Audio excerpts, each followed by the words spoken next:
Hello everyone, welcome back to part 2 of HPTET 2025 biology section. शुरू करते हैं 91st question से. Which one is not a factor of the abiotic environment? अब abiotic कौन से होते हैं जो नॉन लिविंग होते हैं. तो हमें यहाँ पे पूछा गया है कि कौन सा जो है वो नॉन लिविंग नहीं है. तो इसका राइट आंसर हो जाएगा ऑप्शन नंबर बी. जो सनलाइट है वो कैसा है, वो भी एबायोटिक है, वाटर भी एबायोटिक है, टेम्परेचर भी एबायोटिक है. राइट. नेक्स्ट क्वेश्चन है world ozone day is celebrated on. तो ओजोन डे कब सेलिब्रेट किया जाता है. तो इसका राइट आंसर है ऑप्शन नंबर सी 16 सितंबर. 5 जून को क्या सेलिब्रेट किया जाता है, वर्ल्ड इन्वायरमेंट डे. और अगर 22 मार्च की बात करें तो 22 मार्च को सेलिब्रेट किया जाता है वर्ल्ड वाटर डे. और 22 अप्रैल यहाँ पे क्या सेलिब्रेट किया जाता है, यहाँ पे सेलिब्रेट किया जाता है अर्थ डे. राइट. नेक्स्ट क्वेश्चन है close circulatory system occurs in. तो क्लोज्ड सर्कुलेटरी सिस्टम कहाँ पे होता है. तो इसका राइट आंसर है ऑप्शन नंबर सी जो कि कटल फिश. देखिए कटल फिश है क्या, ये सीप या सिफेलोपॉड है और ये ओनली मॉलस्क है with closed circulatory system. Right. Question number 94 है excretion in Arthropoda takes place by. तो इसका राइट आंसर हो जाएगा ऑप्शन नंबर ए जो कि है मालपीजियन ट्यूब्यूल्स. देखिए जो टेरेस्ट्रियल अर्थ्रोपोड्स हैं उनमें मेन एक्सक्रीटरी ऑर्गन है मालपीजियन ट्यूब्यूल्स का. बट जैसे अगर हम ग्रीन ग्लैंड कॉक्सियल ग्लैंड की बात करें तो ग्रीन ग्लैंड का दूसरा नाम है एंटीनल ग्लैंड. और जो क्रस्टेशियंस होते हैं जो एक्वेटिक हैबिटेट में पाए जाते हैं वहाँ पे ग्रीन ग्लैंड भी एक्सक्रीशन का रोल प्ले करते हैं. राइट. नेक्स्ट क्वेश्चन है cold blooded animals are also called. तो जो कोल्ड ब्लडेड एनिमल्स होते हैं उनको क्या बोला जाता है. इस क्वेश्चन को हमने पार्ट 1 में भी डिस्कस किया था. इनको बोला जाता है एक्टोथर्मिक और पोइकिलोथर्मिक. तो राइट आंसर हो जाएगा option number D both A and C. Right. और एंडोथर्मिक कौन से होते हैं, एंडोथर्मिक वो होते हैं जो अपना बॉडी टेम्परेचर खुद मेंटेन कर सकते हैं. वार्म ब्लडेड एनिमल्स बोलते हैं उनको, और ह्यूमन भी वार्म ब्लडेड एनिमल का एग्जाम्पल है. राइट. नेक्स्ट क्वेश्चन है lipids are insoluble in water because lipid molecules are. तो लिपिड्स जो होते हैं जैसे फैट्स हो गए तो वो इनसॉल्युबल होते हैं पानी में. क्यों, क्योंकि वो क्या होते हैं हाइड्रोफोबिक होते हैं. राइट. हाइड्रो का मतलब होता है पानी और फोबिक का मतलब होता है डर लगना. राइट. तो अगर इनको दूसरे टर्म्स में बोले तो ये होते हैं लाइपोफिलिक. राइट. तो लाइपो का मतलब हो गया लिपिड और फिलिक का मतलब हो गया लविंग, है ना. और जो हाइड्रोफिलिक्स होते हैं ये होते हैं लिपिड लविंग. और ज़ेटर आयन जैसे जो एक अमीनो एसिड है उसमें अमीनो ग्रुप होता है, कार्बोक्सी ग्रुप होता है, वहाँ पे पॉजिटिव और नेगेटिव चार्ज आ जाते हैं तो उसको ज़ेटर आयन बोलते हैं. राइट. नेक्स्ट क्वेश्चन है starch is a polymer of. तो स्टार्च जो है वो किस चीज़ का पॉलीमर है. तो इसका राइट आंसर हो जाएगा ऑप्शन नंबर ए जो कि है ग्लूकोज. अब देखिए जो स्टार्च है, जो ग्लूकोज है, ग्लूकोज स्टार्च का पॉलीमर कैसे बनाता है. स्टार्च में दो जैसे दो कंपोनेंट्स बोल सकते हैं हम उसको. जैसे उसमें पाया जाता है माइलोज और पाया जाता है अमाइलोपेक्टिन. जो अमाइलोज होता है वो अनब्रांच्ड होता है और जो अमाइलोपेक्टिन होता है वो हाईली ब्रांच्ड होता है. राइट. अब जो फ्रक्टोज है, फ्रक्टोज को बोला जाता है फ्रूट शुगर. और जो फ्रूट शुगर है यानी कि फ्रक्टोज है वो है एक मोनोसेकेराइड. जो माल्टोज है, माल्टोज किस चीज़ से मिलके बना हुआ है, glucose plus glucose. Alpha 1,4 glycosidic linkage होती है यहाँ पे. और जो सुक्रोज है, सुक्रोज किस चीज़ से मिलके बना हुआ है, सुक्रोज में पाया जाता है एक glucose plus 1 fructose. Right. Next question है energy currency of the cell is. तो एनर्जी करेंसी क्या है सेल की. तो ये बहुत ही सिंपल क्वेश्चन है जिसका आंसर है ऑप्शन नंबर सी जो कि है ATP. And the powerhouse of the cell is the mitochondria. Right. Next question है ह्यूमन टीथ आर. तो ह्यूमन टीथ कैसे होते हैं, तो वो होते हैं थीकोडॉन्ट. तो थीकोडॉन्ट का क्या मतलब है कि जो टीथ होते हैं वो एम्बेडेड होते हैं किसमें, जॉ में, है ना. और ये जो एक्रोडॉन्ट है, एक्रोडॉन्ट का क्या मतलब है कि जो टीथ होते हैं वो अटैच होते हैं biting edge of the jaw without deep sockets. जैसे ये बहुत ही वीक होते हैं और ये लॉस्ट होते रहते हैं टाइम के साथ. जैसे ये पाए जाते हैं फिशेस में, एम्फीबियंस में और रेप्टाइल्स में. अगर हम ह्यूमन टीथ की ऐसे बात करें तो ह्यूमन टीथ जो होते हैं वो कैसे होते हैं, थीकोडॉन्ट होते हैं. और दूसरा वो होते हैं हिट्रोडॉन्ट. हिट्रोडॉन्ट का क्या मतलब है, जैसे हमें पता है कि हमारे टीथ हम उनको क्लासीफाई कर सकते हैं as incisors, canines, premolars and molars. और जो ह्यूमन टीथ हैं उनको हम एक और तरीके से क्लासिफाई कर सकते हैं, जिनको बोलते हैं डाइफाई डॉन्ट। इनका मतलब क्या है कि जैसे हमारे टीथ जो होते हैं, एक हम बोलते हैं दूध के दांत आगे और एक होते हैं परमानेंट टीथ, राइट। तो ये होते हैं दो टाइप्स के। नेक्स्ट क्वेश्चन है, most of the digestion and absorption of food take place in, तो जो डाइजेशन और अब्जॉर्प्शन होती है सबसे ज़्यादा वो कहाँ पे टेक प्लेस करती है, तो इसका राइट आंसर है ऑप्शन नंबर सी, जो कि है small intestine, right. Next question है, additional volume of air a person can expire while a forceful expiration is called, तो इसका राइट आंसर हो जाएगा ऑप्शन नंबर बी, जो कि है ERV, मतलब एक्सपिरेटरी रिजर्व वॉल्यूम। और अगर हम बात करें कि additional volume of air a person can inspire by forceful inspiration, तो उसको बोलेंगे इंस्पिरेटरी रिजर्व वॉल्यूम। और टाइडल वॉल्यूम क्या होता है कि जैसे कोई अगर इंसान है वो रेस्ट पे है, कितनी एयर वो इनहेल कर रहा है, कितनी एक्सहेल कर रहा है, तो उसको टाइडल वॉल्यूम बोल देंगे। और ये होती है 500 ml के आसपास। और जो रेस्पिरेटरी वॉल्यूम होती है इसको लंग वॉल्यूम बोला जाता है, लंग कैपेसिटी बोला जाता है। और इसी के टाइप्स हैं ये इंस्पिरेटरी रिजर्व वॉल्यूम, ERV और ये जो है TV, राइट। क्वेश्चन नंबर 102 बोलता है which of the following organs is considered as graveyard of RBC, तो RBC का ग्रेवयार्ड किसको बोला जाता है, तो इसका राइट आंसर है ऑप्शन नंबर सी, जो कि है स्प्लीन, राइट। नेक्स्ट क्वेश्चन है, pacemaker of the heart is, तो हार्ट का पेसमेकर किसे कहा जाता है, तो इसका राइट आंसर है ऑप्शन नंबर ए, जो कि है SA नोड। जो SA नोड होती है वो कहाँ पाई जाती है, ये पाई जाती है upper part of right atrium, right. और ये कॉज करते हैं हार्ट को कॉन्ट्रैक्ट करने में और बीट करने में इन्हें रेगुलर रिदम, राइट। अगर हम बात करें AV नोड की, तो AV नोड क्या है, ये है बैकअप पेसमेकर, है ना। ये क्या करती है, डिले करती है इलेक्ट्रिकल इम्पल्स को फ्रॉम आर्ट्रिया टू वेंट्रिकल, मतलब जैसे जो हमारे एट्रिया होते हैं जब वो कम्प्लीटली कॉन्ट्रैक्ट करते हैं उसकी वजह से ब्लड जो होता है वो वेंट्रिकल में चला जाता है। तो ये सिग्नल को डिले इसलिए करती हैं ताकि जो हमारे एट्रियम है वो ढंग से एम्प्टी हो जाए, राइट। और अगर कार्डियक मसल की बात करें तो कार्डियक कहाँ से रिलेट होता है, हार्ट से रिलेट होता है। तो ये कैसे होते हैं, इनवॉलेंट्री मसल्स होते हैं, मतलब इनको हम कंट्रोल नहीं कर सकते हैं और ये स्ट्रेटेड होते हैं, राइट। और नेक्स्ट है पुरकिंजे फाइबर्स, तो पुरकिंजे फाइबर्स क्या है, ये मसल्स है जो स्पेशलाइज होते हैं in conducting fibres composed of electrically excitable cells, right. Question number 104 बोलता है the heartbeat of a person increases at the time of interview due to the secretion of, तो जब इंटरव्यू होता है या स्पेशली हम बात करें तो जैसे हमारा वाइवा होता था 11th 12th में या BSc में, है ना, तो तब हमारी हार्ट बीट जो होती थी वो बढ़ जाती थी। तो वो क्यों बढ़ती थी, तो इसका राइट आंसर है ऑप्शन नंबर बी, जो कि है एड्रेनल, राइट। इसको बोला जाता है एपिनेफ्रिन। और एड्रेनल को फाइट और फ्लाइट हार्मोन भी कहा जाता है। जो रेनिन होता है, रेनिन जो होता है वो किडनी से सिक्रीट होता है। और रेनिन एंजियोटेंसिन पाथवे इसमें इसका रोल आता है। ADH क्या है, ADH का दूसरा नाम है वेसोप्रेसिन, ये भी प्रीवियस ईयर क्वेश्चन है। और ये जो वेसोप्रेसिन है ये सिक्रीट होता है हाइपोथैलेमस में, इसका रोल आता है वाटर बैलेंस में और वेसो कंस्ट्रिक्शन में। वेसो कंस्ट्रिक्शन से क्या होता है, VP जो हमारा ब्लड प्रेशर होता है वो क्या होता है, इंक्रीज हो जाता है, राइट। जो ACTH है ये क्या है, एडिनो कॉर्टिकोट्रॉपिक हार्मोन, राइट। ये सिक्रेट होता है एड्रेनल ग्लैंड से और ये होती कहाँ है, ये होती है किडनी के ऊपर, राइट।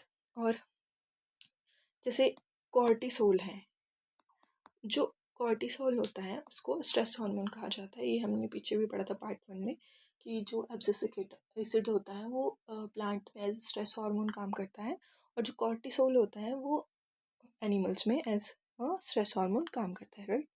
नेक्स्ट क्वेश्चन है, hardening of arteries due to deposition of cholesterol is called, तो इसका राइट आंसर है ऑप्शन नंबर बी, जो कि है एथेरोस्क्लेरोसिस, राइट।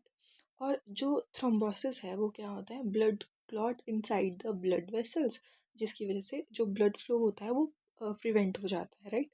और ये राइनाइटिस क्या है, ये होता है कि जैसे इन्फ्लेमेशन होती है म्यूकस मेम्ब्रेन के इनसाइड द नोज, तो उसकी वजह से रनी नोज हो जाता है, राइट। और ये स्टेनोसिस क्या है, ये होता है abnormal narrowing of a passageway in the body इन जैसे ये होता है ब्लड वेसल में हो गया या स्पाइनल कॉर्ड में हो गया, राइट। नेक्स्ट क्वेश्चन है increase in frequency of urination is. तो जब यूरिनेशन की फ्रिक्वेंसी इंक्रीज हो जाती है तो उसको क्या बोला जाता है? तो इसका राइट आंसर है ऑप्शन नंबर सी, जो कि है पॉलीयूरिया।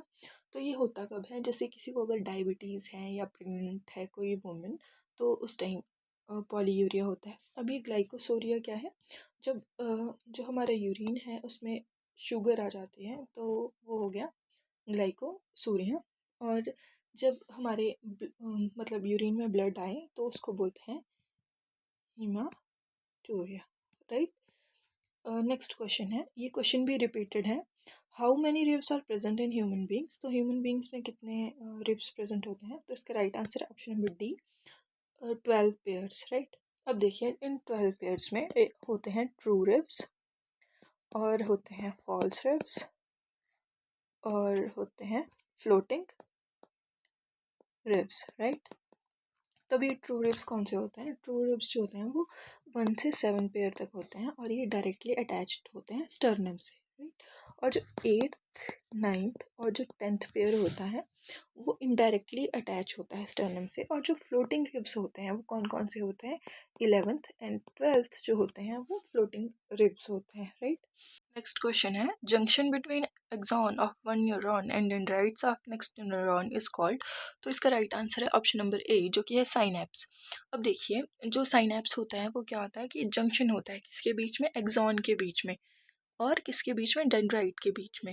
अब देखिए यहाँ पे ख़त्म हो रहा है हमारा एक्सॉन और यहाँ से स्टार्ट हो रहा है हमारा क्या? नेक्स्ट वाला डेंड्राइट, मतलब नेक्स्ट न्यूरॉन स्टार्ट हो रहा है और इन दोनों के बीच में क्या पाया जाए? गैप, जिसको बोलते हैं साइनेप्टिक गैप।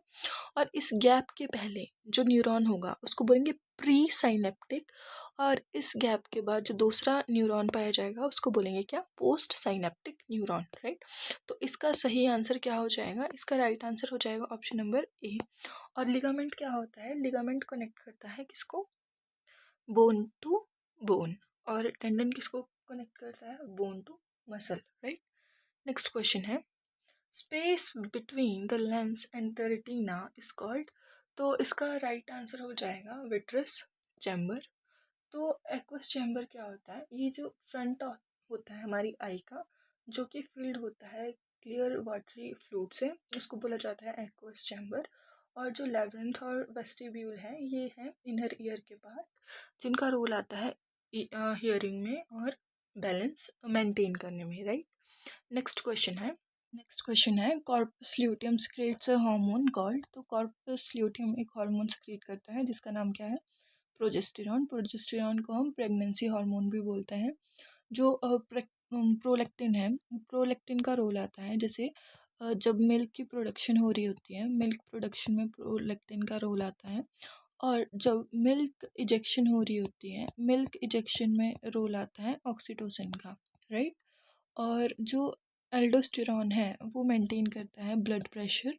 और कैसे मेंटेन करेगा ये? जो आयन बैलेंस होता है सोडियम पोटाशियम उसकी वजह से।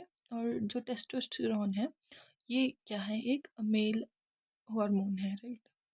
और नेक्स्ट क्वेश्चन है sperm production takes place in. तो स्पर्म प्रोडक्शन कहाँ पे होती है? तो इसका राइट आंसर है ऑप्शन नंबर बी, सेमिनिफेरस। तो अगर आप ये डायग्राम देखते हैं तो यहाँ पे ये बताया गया है एक टेस्टिस है ना, और इस टेस्टिस में ये पाए जा रहे हैं सेमिनिफेरस टिब्यूल्स। और यहाँ पे होता है क्या? Sperm production. अब देखिए ये है इंटस्टिशियल सेल्स इसके बाहर और ये है एक सेमिनिफेरस ट्यूब्यूल का पार्ट। और यहाँ पे ये स्पर्मेटोजोआ बन रहे हैं किससे? स्पर्मेटोगोनिया से। और ये हो कहाँ पे रहा है? ये हो रहा है सेमिनिफेरस ट्यूब्यूल्स में, राइट। अब नेक्स्ट क्वेश्चन है attachment of fetus to placenta occurs through. अब देखिए जो प्लेसेंटा है वो एक ऐसा ऑर्गन है जो सिर्फ फीमेल में पाया जाता है। और कब पाया जाता है? जब प्रेगनेंसी होती है उस टाइम पे। तो इसका राइट आंसर है ऑप्शन नंबर सी, जो कि है umbilical cord, right. Next question है which hormone causes strong uterine construction during birth. तो जब बर्थ हो रहा होता है, पार्चुरेशन हो रहा होता है, तो उस टाइम पे किस हार्मोन का रोल आता है? तो इसका राइट आंसर हो जाएगा ऑप्शन नंबर डी, जो कि है ऑक्सीटोसिन, राइट। जो फॉलिकुलर स्टिमुलेटिंग हार्मोन है, वो फॉलिकल्स बनते हैं उस टाइम पे उसका रोल आता है। और ओव्यूलेशन जब होता है तो एलएच सर्ज होता है। और प्रोलैक्टिन के बारे में हमने पढ़ लिया कि मिल्क प्रोडक्शन में इसका रोल आता है, राइट। नेक्स्ट क्वेश्चन है amoebic dysentery is caused by. तो जो अमीबिक डाइसेंट्री होती है वो किसकी वजह से होती है, तो इसका राइट आंसर हो जाएगा option number A, entamoeba histolytica. और एंटा अमीबा कोलाई तो कुछ चीज़ है नहीं, या तो इश्चीरिया कोलाई बोल दो या एंटा अमीबा हिस्टोलिटिका बोल दो। और ये जो है यर्सीनिया पेस्ट्रिस, तो ये क्या कॉज करता है, ये कॉज करता है प्लेग, राइट। और हमें पता है कि प्लेग ने जब 19th सेंचुरी थी तो उस टाइम बहुत हैवॉक क्रिएट किया था, बहुत लोगों की डेथ हुई थी, राइट। क्वेश्चन नंबर 115 बोल रहा है dengue fever is transmitted by. Dengue को आप डेंगी भी बोलते हैं, इसकी राइट प्रोनाउंसिएशन है। तो इसका राइट आंसर हो जाएगा ऑप्शन नंबर सी, जो कि है एडिस मॉस्किटो। तो यहाँ पे टिक टिक फ्लाई लिखा हुआ है, ये टिक टिक फ्लाई कोई चीज़ नहीं होती है। अगर आपने पढ़ना हो तो आप से फ्लाई भी बोल सकते हैं। से फ्लाई ये क्या कॉज करते हैं, ये जैसे इसका नाम है ग्लॉसिना पाल्पेलिस। और ये कॉज करता है जैसे जो ट्राइपेनोसोमा होता है उसमें इसका रोल आता है स्लीपिंग सिकनेस में। और क्यूलेक्स मॉस्किटो, जो क्यूलेक्स है वो फ्लेयरेसिस कॉज करता है। और जो एनोफिलीज मॉस्किटो होता है ये मलेरिया कॉज करता है, स्पेशली कौन सा, जो फीमेल एनोफिलीज मॉस्किटो होता है, राइट। और जैसे मलेरिया कॉज करेगा तो मलेरिया भी टाइप डिफरेंट टाइप का होता है। तो जैसे एक कॉज होता है बाय प्लाज्मोडियम फेल्सीफेरम, जो सबसे क्या होता है, खतरनाक होता है, डेंजरस होता है। नेक्स्ट क्वेश्चन है most common species of honey बीज। तो सबसे कॉमन स्पीशीज कौन सी है हनी बी की, तो इसका राइट आंसर हो जाएगा ऑप्शन नंबर ए, जो कि है एपिस इंडिका। इसी को हम यूज़ करते हैं किसमें, जो एपीकल्चर करा जाता है। एपीकल्चर मतलब रियरिंग ऑफ हनी बीज, जिससे हमें वी वैक्स मिलता है, पॉलन मिलता है, हनी मिलता है, राइट। और जो एपिस डॉर्सेटा है, यहाँ पे स्पेलिंग मिस्टेक है, जो एपिस डॉर्सेटा है उसको रॉक बी भी बोला जाता है, जाइंट हनी बी भी बोला जाता है, और ये क्वाइट एग्रेसिव होती है। और अगर एपिस मेलिफेरा की बात करें तो ये है वेस्टर्न हनी बी, इसको यूरोपियन या इटालियन हनी बी भी कहा जाता है। और एपिस फ्लोरे ये जो है ये होती है स्मॉलेस्ट हनी बी, जिसको डॉर्फ हनी बी भी कहा जाता है। नेक्स्ट क्वेश्चन है, उससे पहले अगर हनी बी की बात की जाए तो लास्ट ईयर भी इससे क्वेश्चन आया था कि जो मेल होता है उसमें कितने नंबर ऑफ क्रोमोसोम्स पाए जाते हैं। तो देखिए जो हनी बी है उसमें होती है एक पार्थिनोजेनेसिस, राइट। पार्थिनोजेनेसिस का मतलब होता है कि फर्टिलाइजेशन के बगैर ही क्या है, डेवलपमेंट हो रही है, किसकी डेवलपमेंट हो रही है, ड्रोन की डेवलपमेंट हो रही है। अब ये ड्रोन क्या चीज़ है, देखिए जो हनी बी है, हनी बी की कॉलोनी में पाए जाते हैं मेल और पाई जाती है फीमेल। अब इस फीमेल में एक होती है क्वीन बी और रेस्ट ऑफ द फीमेल होती हैं वर्कर। और ये बनती हैं कैसे, फर्टिलाइजेशन से। तो इनमें कितने क्रोमोसोम्स पाए जाते हैं, 32 क्रोमोसोम्स पाए जाते हैं। बट जो मेल होता है जो कि ड्रोन होता है, इसकी आइज लार्ज होती हैं और क्वीन भी लार्जेस्ट होती हैं। जो ड्रोन होता है वो स्टिंग नहीं कर सकता, और जो डंक मारती हैं वो वर्कर बीज होती हैं, और उसके बाद वो खुद भी मर जाती हैं, राइट। तो जो ड्रोन बन रहा है हमने बोला कि वो पार्थिनोजेनेसिस से बन रहा है, तो पार्थिनोजेनेसिस हो रही है मतलब जो हैप्लॉइड नंबर ऑफ क्रोमोसोम्स होंगे वो उतने ही रहेंगे, फर्टिलाइजेशन नहीं होगी। तो यहाँ पे कितने क्रोमोसोम्स आ जाएंगे, तो यहाँ पे आ जाएंगे 16 क्रोमोसोम्स, राइट। अब नेक्स्ट क्वेश्चन है pisciculture is the rearing management and the production of. तो पिसिकल्चर क्या होता है, पिसिकल्चर में आती है ऑप्शन नंबर सी, जो कि है फिशेस, राइट। 118 क्वेश्चन बोल रहा है which of the following is known as molecular scissors. तो मॉलिक्यूलर सीजर्स किसे कहा जाता है, तो राइट आंसर है इसका ऑप्शन नंबर बी, जो कि है रिस्ट्रिक्शन एंडो न्यूक्लियस, राइट। अब देखिए ये जो है डीएनए लाइगेज, लाइगेज का क्या मतलब होता है, लाइगेज का मतलब होता है जोड़ना। जो एंजाइम किसी दो डीएनए के मॉलिक्यूल्स को, डीएनए के सेगमेंट्स को जोड़ रही हैं, वो होती है क्या, डीएनए लाइगेज। इनको बोला जाता है क्या, मॉलिक्यूलर ग्लू, राइट। नेक्स्ट है हमारे पास हेलिकेज। तो हेलिकेज क्या करता है कि जब अनवाइंड होते हैं डीएनए के, जो जैसे एक ये डीएनए है एक ये डीएनए है, और ये कैसा होता है, क्वाइल्ड होते हैं आपस में। जब ये दोनों स्ट्रैंड्स सेपरेट हो रहे होते हैं, जब हाइड्रोजन बॉन्ड्स ब्रेक हो रहे होते हैं, तो वहाँ पे रोल आता है किसका, हेलिकेज का, राइट। और टोबो आइसोमरेज की बात करें तो ये रिलीव करता है स्ट्रैंड और सुपर क्वाइलिंग को, राइट। क्वेश्चन नंबर 119 बोल रहा है the largest gland of human bodies. तो ह्यूमन बॉडी की लार्जेस्ट ग्लैंड कौन सी है, तो इसका राइट आंसर है ऑप्शन नंबर सी, है ना। अगर आपसे क्वेश्चन पूछ लिया जाता है, मान लो कि लार्जेस्ट ग्लैंड आपसे बोला कि आपने लीवर है, पर लार्जेस्ट एक्सोक्राइन ग्लैंड कौन सी है, लार्जेस्ट एक्सोक्राइन ग्लैंड भी है लीवर। और जो एंडोक्राइन ग्लैंड होती है लार्जेस्ट, वो कौन सी है, तो वो है थायराइड, राइट। तो अब एंडोक्राइन ग्लैंड्स जो होती हैं उनको डक्टलेस ग्लैंड भी बोला जाता है। और जो थायराइड होती है वो एक बटरफ्लाई शेप्ड ग्लैंड है, और ये हार्मोन बनाती है T3 और T4।